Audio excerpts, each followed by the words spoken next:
HarperCollins presents Deadly Reckoning by Liz Mistry. Read by Blythe Jandoo.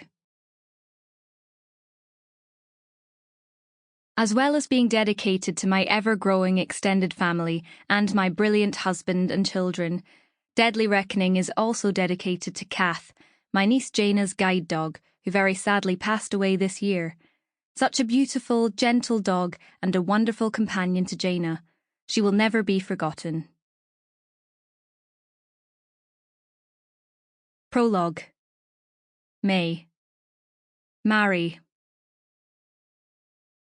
With the salty water lashing my face, its stinging droplets like acid on my flesh, and the wind tugging mercilessly at my hair hard enough to yank it right out, I stand with my back to the receding island and look to the future. My future. A future that might constitute my endgame, or equally a new beginning.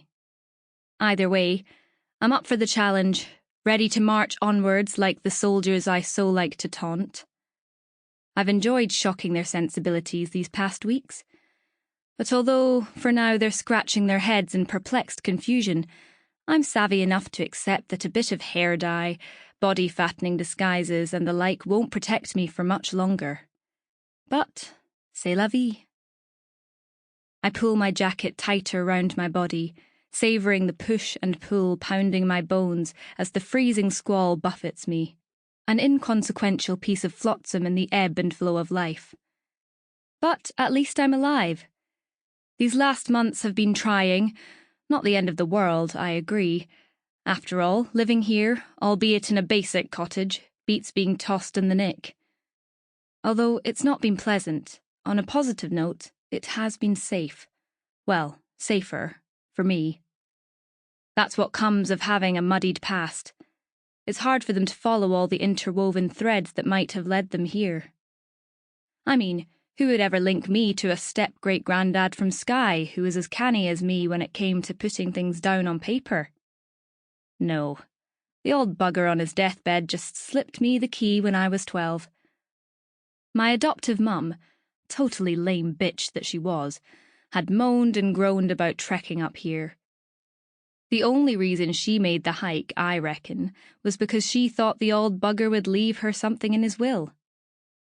No, that was a bit harsh. Deep down she probably cared for him.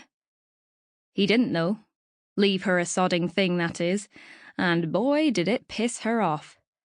Instead, he left it in trust to the community, with the proviso that his step-great-grandchild, no name ever stated, had the key and was entitled to use it for their lifetime.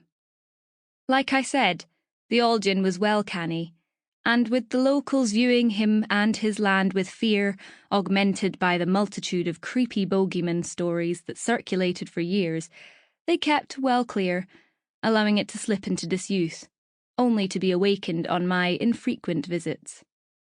This was the only thing that belonged just to me. Not even Simon knew about it. And as for Jazzy, well, it was all the more special to me because she hadn't tainted it with her presence. Course, I never told anyone about my windfall. Not even the cow bag. And it's come in handy over the years. A bolt hole to escape to when I needed it, and no passport or ID necessary, although I managed to get a fake ID using his name, McCulloch, just in case. And I kept up with the utilities over the years, so no one had any cause to gripe. Besides, I doubt anyone in the community really wanted a battered, little more than a bothy hovel in the middle of nowhere.